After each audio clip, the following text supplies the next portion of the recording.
This week in East Brunswick, 1,300 participated in the 10-kilometer run, perhaps the township's biggest annual sporting event.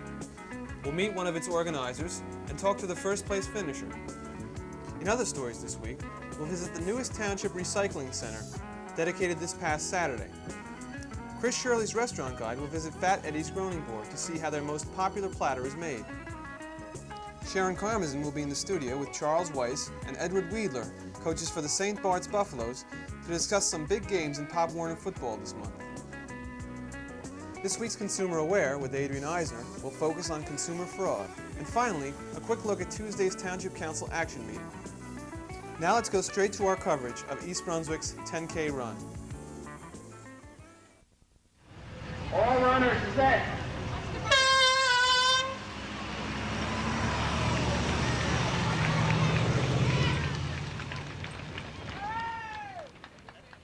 The East Brunswick 10-kilometer race, first held in 1978, has rapidly grown from a local to a regional, even national event in 6 short years. Close to 1,300 runners from throughout the metropolitan area jammed the registration area Sunday morning. The weather was perfect for the event. Clear skies, temperatures in the mid-60s. Before the main race came the 1-mile fun run, designed both as a warm-up for the 10-kilometer distance and as an enjoyable exercise for the less ambitious. Then at 1 o'clock, the main event. As the runners disappeared over the horizon, I spoke with Bill Zucker, race director and president of the East Brunswick Social Runners, who are co-sponsors of the event with the East Brunswick Department of Recreation. Bill, what's involved in planning a race like this? An unbelievable amount of work. We start planning the race tomorrow morning for next year. I mean, this is something that started back in 1978, and I felt that it would become a rather large event. However, I never realized that it would, become the magnitude. We probably have somewhere in the area about 1,300 runners today. We have a tremendous amount of, as you can see, with a lot of volunteers helping us at the race. It's just tremendous logistics to get the whole thing going. Where do the runners come from? We have runners coming from all over. We have them from New Jersey. We have runners from Philadelphia. Contingent comes down from the Bronx. We have them from Staten Island. We really have made a name for ourselves, and as long as they can get an application, they've been coming back every year. You do have repeaters then? Who won the race last year? Last year, a fellow from New York City by the name of Mike Cleary. Unfortunately, Mike is moving to a new home and was not able to be here today. Do you have any expected winners this year? Any predictions? I believe we do. We have a young man from England, Terry Colton, who came over in 1980, just passing through, saw a race, ran it, and won the race. Terry, we made him feel at home. Terry came back in 1981 and ran it and won it again. Unfortunately, last year Terry was hurt and couldn't run, ran through the race, finished 10th. Terry is over again. He's with us today. We're thrilled to have him, and he's pretty sure that he will be our winner. Can you tell us a little bit about your organization, the Social Runners? Well, the Social Runners is something that we've kind of have made more structured the beginning of this year. We have a board of directors with Chuck Stein as my vice president. We have George Kelly on the board of directors. We have Ray Byer as one of our board of directors. We have Bob Blackwell as a board of director, Patty Slaughter. And what we're trying to do is put on, in addition to a very successful race, develop other running-related programs for the township. We have some plans. Unfortunately, this year we have not got the interest from the people for some of our running programs we would have liked. We have some ideas for next year, and all the members of the Social Runners now will be getting a letter from me probably sometime in the early part of November. And we're asking them, we're trying really a new approach to come back and tell us what is it that you would like to have from the Social Runners? What type of running programs are you interested in, and would you support? What type of other activities would you like to see the club have? Is there a number that people could call who are interested in? I would like them to get in touch with the township, Tom Schuster at the Recreation Department, and if they have any ideas, on what they would like, or if they want information about the Social Runners. We probably have close to over 100 members. I'm not sure. We have had a lot of people sign up today. Okay, well, thank you very much for your time. Okay, thank you very much, fellas. Appreciate it. Right. As predicted by Bill Zucker, this year's winner was a 30-year-old sporting goods consultant from England, Terry Colton. We spoke to him after the race. Terry, what was your time? 30 minutes 40 approximately. Did you have any particular problems this year? It was a little bit warm and I felt a bit tired in myself. So after a couple of miles, it starts to get a bit hilly and it gets tough. Then you have to just hang on. You've run this race several times. You have a fairly good record, don't you? Yeah, I've run it the last 4 years and I've won it 3 times. Is this a warm-up for any other particular race? Yeah, I usually come over and I'm running New York in 2 weeks' time, and I use this race as a warm-up for the marathon. What else is involved in your training? What else do you do to get ready for the marathon? Well, lots of long running, but some very short, fast running, lots of stretching exercises and some strength exercises. Can we expect to see you back next year? I hope so, yeah. Well, we'll see you then. Thank you. Congratulations. Other first-place finishers in the divisions were, for the men, 0 to 13 years of age, Carlos Sarmento of New York; 14 to 17, Eric Espenhorst of Hopewell; 18 to 23, David Ryan of South River; 24 to 29, Jerry Finken of Oxford, New Jersey; 30 to 34, Brian Ellsworth of Elizabeth; 35 to 39, Dennis Mueller of Hopewell; 40 to 44, Jeff Martin of Clinton; 45 to 49, Robert Dolphin of New York City; 50 to 59, Arthur R. of Sugarloaf, New York; and 60 plus, Jack Start with an amazing 37.34 time. Of the females, overall female victor was Colleen Casey of East Brunswick with a time of 34.52.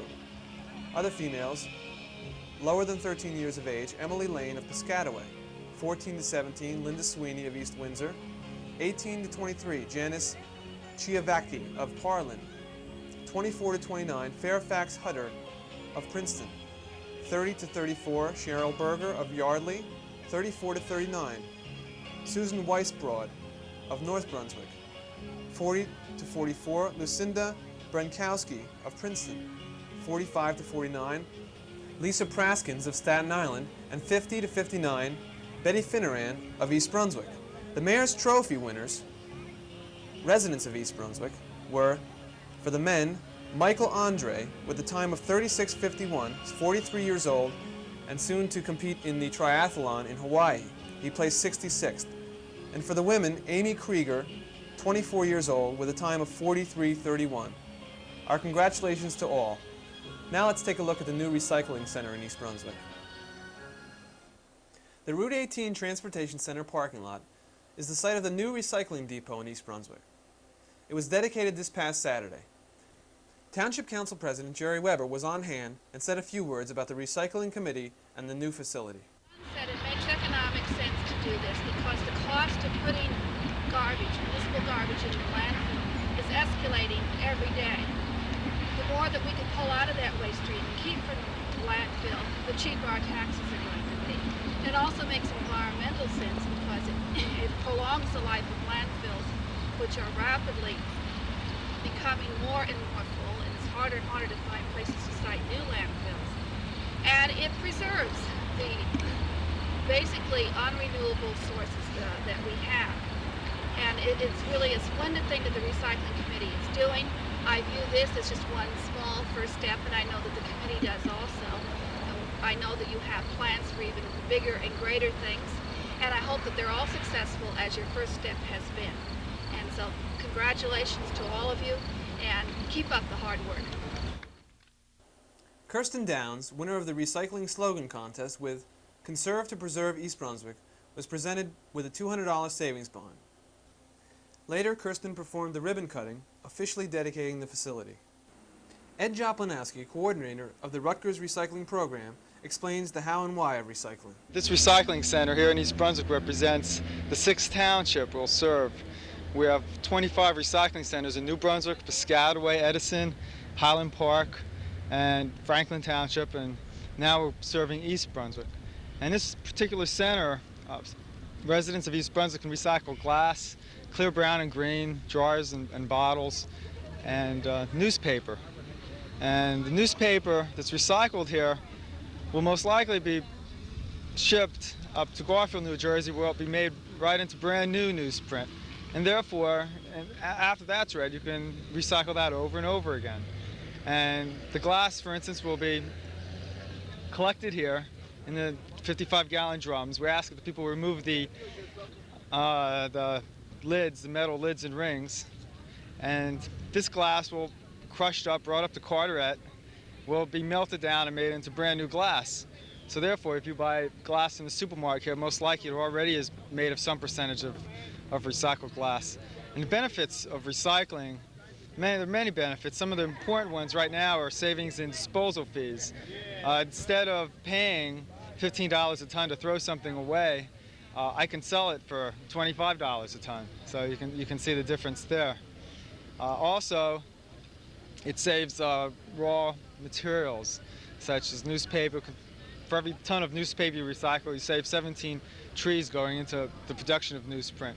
And with glass, you save the aragonite and the soda ash and silica sand. Basically, it's a good idea. It's been around for a while. It's just catching on recently again.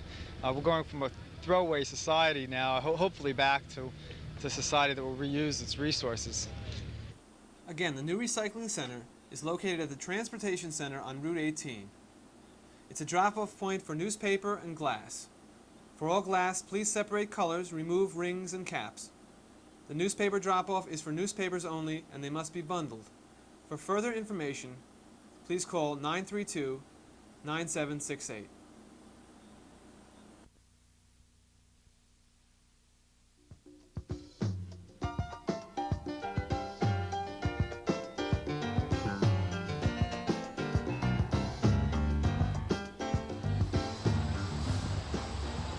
Hi, Shirley for This Week in East Brunswick. Welcome once again to my restaurant guide. Today I am at Fat Eddie's Groaning Board, which is located in Dayton, New Jersey, on George's Road. It is a Mexican-American restaurant and is owned by Eddie and Joan Groans. And we will be stepping inside to speak with Eddie. You want to know how Fat Eddie's Groaning Board came about? Yes. Okay, my name is Eddie, and I'm fat. That's the first part of it. The second part is this building is 250 years old, and the boards do groan. And we checked in the library. We found that years ago, the colonists used to, when they had their feasts, they used to put all their food on wooden tables. And it was so late when food so heavy that the tables would actually groan. So we call it Fat Eddie's Groaning Board. And we hope you groan. I noticed that each of the dining areas at Fat Eddie's has its own distinctive decor. And I think our viewers might like to have a tour of the restaurant and an explanation of how each room developed. Okay, I'll try to explain that to you. Well, the room we're sitting in right now, we call it the fire room. And when I was in Los Angeles, I was basically my job was on the fire department. I was on the Los Angeles Fire Department for 18 years. And I started collecting mugs, and one thing led to another, and a lot of my customers have gave me the fire helmets and the nozzles, and this room has just grown into the fire room. And we have 4 dining areas. We have another small room, which is located towards the front of the restaurant. Right. And it's the original dining room. This building is 250 years old, and it was one of the original dining rooms, and it's more or less colonial because it is a colonial building. Okay. And we have on my right and your left, we have our new veranda, which was an original porch, which was torn down and made into a dining room area. Then upstairs we have another large dining room, which is with a Western theme. So these are our dining rooms. They're all different. They're all very lovely, too. Thank you. Eddie, it seems that Mexican food is growing in popularity throughout the country. But if 2 people were to come here for dinner and one of the 2 did not want Mexican food, what other choices do they have? Well, we have the people have 3 choices. We have Mexican, Italian, and American. Mexican is the biggest seller, and I wonder if you'd like to see a couple of our appetizers. Now, they look very delicious. Possibly you could explain to me what each item is. Okay, on my right here, which is your left, we have nachos, which are made with corn chips, taco chips, with refried beans, and the green peppers, California green chili peppers, and mozzarella cheese. And that's put on a broiler and melted down. And you pick them up thusly, each individually. And on your left here you have flautas. These are strips of beef rolled in corn tortillas, deep fried. Then they're cut. And in the center we have guacamole, which is made with avocado. So the guacamole is the sauce on top? Yes. Okay. It's like a dip in a sense. It's heavy. And these are picked up and eaten thusly. And the sauce you have on the This is side hot there. sauce, yes, and that's served at every table. And we also have a green sauce, which is much hotter. You have to ask for that one. So the red sauce is hot as well. Well, it's spicy, but it's not really, really hot. But the green sauce is murder. Okay. All right, we will now be stepping into the kitchen, where Eddie will be making for us a combination platter, which consists of a taco, burrito, and an enchilada.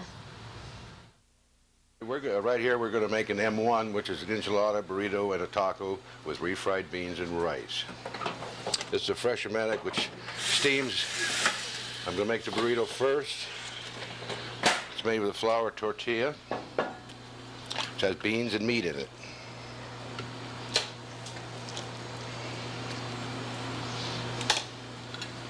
They're rolled, folded.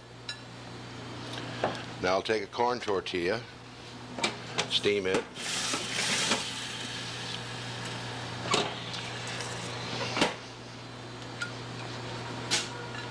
This gets strictly to the meat, which is ground meat.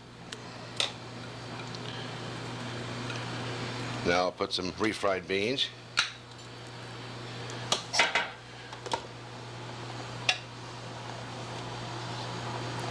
And we have two different sauces. We have our enchilada sauces, which is on the corn tortilla. Then we have the burrito sauce, which is a red sauce. Now we take our cheese, spread it around there. I'm going to make a taco, which is made with a corn tortilla. Gets a little lettuce, taco meat, tomato, and cheese. Then we put a little paprika and parsley flakes for color. Now we have an M1, which is our #1 platter. Eddie, is there anything else you'd like to tell us? Like, for instance, the hours that you're open? Yes, we're open 7 days a week other than holidays. And on weekends, reservations are required. And do you do catering? No outside catering, but we will take parties on the weekend up to about 20. Our rooms are small, that we cannot handle any large parties. I'd like to thank Eddie, and this is Shirley for This Week in East Brunswick.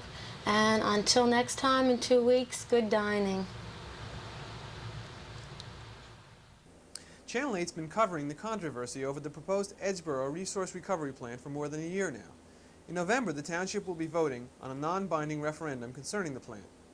Several events in the coming weeks, both on Channel 8 and around town, will try to help you learn more about the issues. Cause, Citizens Against Unsafe Environments, are inviting East Brunswick citizens to a major rally against the burning plan. It will be held next Thursday, October 20th at 8 p.m. at the high school auditorium. Cause spokesman Tony Nuzzo states that the purpose of the rally is to provide factual information on the plan to aid citizens in their voting decisions. To get all the info before you vote, watch for these events around town and look for future details on Channel 8. Again, the time for the Cause rally, 8 p.m. Thursday, October 20th at the high school auditorium. Hello, this is Sharon Karmazin at the library for This Week in East Brunswick. And with me today, my guests are going to be telling us about a very exciting sports event that nobody in East Brunswick who really likes kids and football is going to want to miss. Today I have with me Charles Weiss and Ed Weidler, both coaches for St. Bart's Buffaloes. Welcome, gentlemen. I understand you have a big traditional rivalry game coming up. In fact, 3 games coming up. Can you tell me a little bit about it, Ed? Well, the games are between the St. Bart's Buffalo football teams and the East Brunswick Golden Bear football teams, which will be a week from Sunday up at East Brunswick High School. And that's October 23rd, right? That is correct. The 3 teams that'll be playing will be the junior Pee-wees, which start at 11:30, the Pee-wees that start approximately 1 o'clock, and the midgets that start approximately at 3 o'clock. I see. And the games are open to the public, Charles? Yes, they are. And would be very happy to see a large crowd. Anybody that enjoys football at all would be amazed at the sportsmanship and the goodwill that's manifested at these games. It's really fun. I wish everybody would come out to see these games. Mm-hmm. Tell me a little bit about the size of each squad. We have 35, approximately 35 on each squad. 35 boys. Right. We also have 18 cheerleaders on each squad, and we also carry what we call a pep squad. There's approximately 30 young girls that cheer at the games, and they have a lot of fun. Sounds like they create a lot of excitement. Exactly. And what's the prize that's up for grabs? On the junior Pee Wee level, there is a trophy that stays in your possession for 1 year, which is the PBA trophy.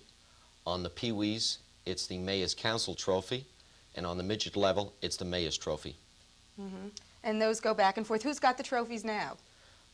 St. Bart's Buffaloes have the junior Pee Wees and the Pee Wees, and the East Brunswick Golden Bears have the midget trophy. I guess particularly because they're two East Brunswick teams, the boys really play hard. They're playing against their own teammates, their own personal friends. That makes it a lot more fun, I guess, too. Certainly is. I'd like to remind everybody that in addition to going out to the game on October 23rd at the East Brunswick High School, Storer Cable will be taping those games, and we'll be showing them right here on Channel 8 during the following few days. First, on Tuesday, October 25th at 7:30, our sports talk show will feature a pregame show for those 3 games. And then after that, the schedule will follow at 8 o'clock with the junior Pee Wee games. The following night, the 26th at 8:30 with the Pee Wee game, and Thursday, the 27th at 8:30 with the midget game. So if you can't get out on the 23rd, or if you'd like to see what you saw again, don't forget the schedule on Channel 8 to see those again, cablecast by Storer. Well, gentlemen, again, thank you very much for being with me, and we wish both teams well.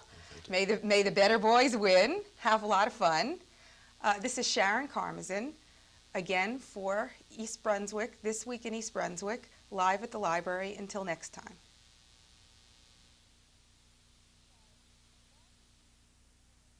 Hello, welcome to Consumer Aware. I'm Adrienne Eisner of the East Brunswick Consumer Affairs Office. Every person at one time or another can be vulnerable to consumer fraud. There are certain precautions you should be aware of to lessen your chances of becoming a victim.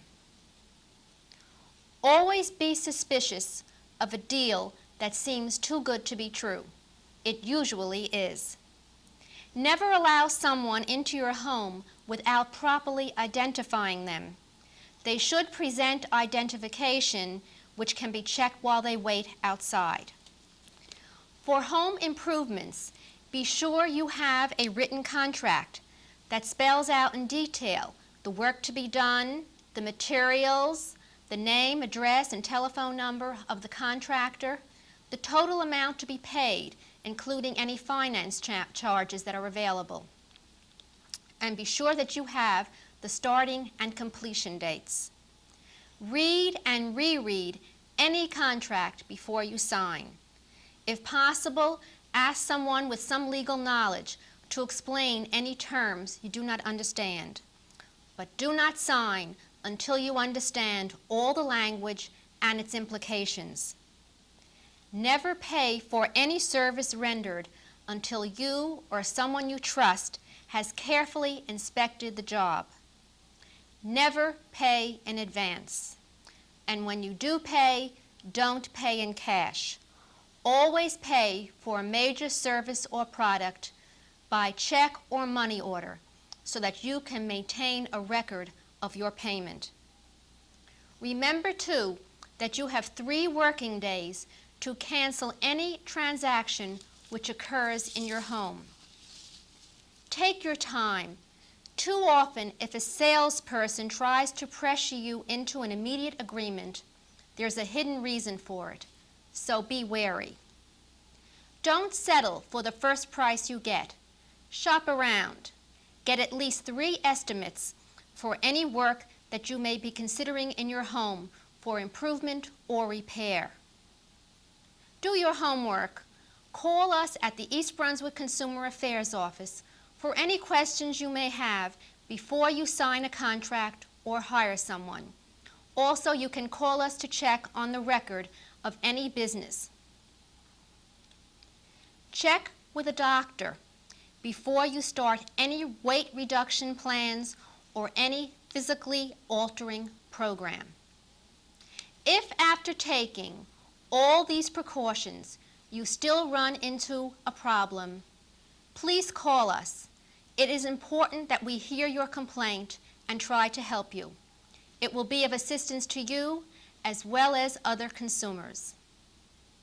Thank you so much for joining me on Consumer Aware, and please remember to call us for any assistance you may need. We're at the East Brunswick Consumer Affairs Office in the Municipal Building, Monday through Friday, 9 a.m. until 1 p.m. Our telephone number is 390-6954. Please join me again.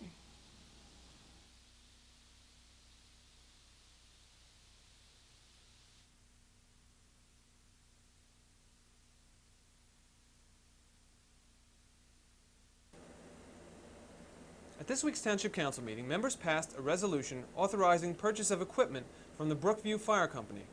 The money from the sale will allow Brookview to expand and make safer its facility. Also okayed was a contract for consultants Hazer and Sawyer to look at the connection with Middlesex Water Company. This Saturday from 1 to 4, there will be an open house at the Firehouse, corner of Dunham's Corner Road and Riders Lane. The annual event promises once again to be fun for all ages. That's the news for this week. Thanks for watching.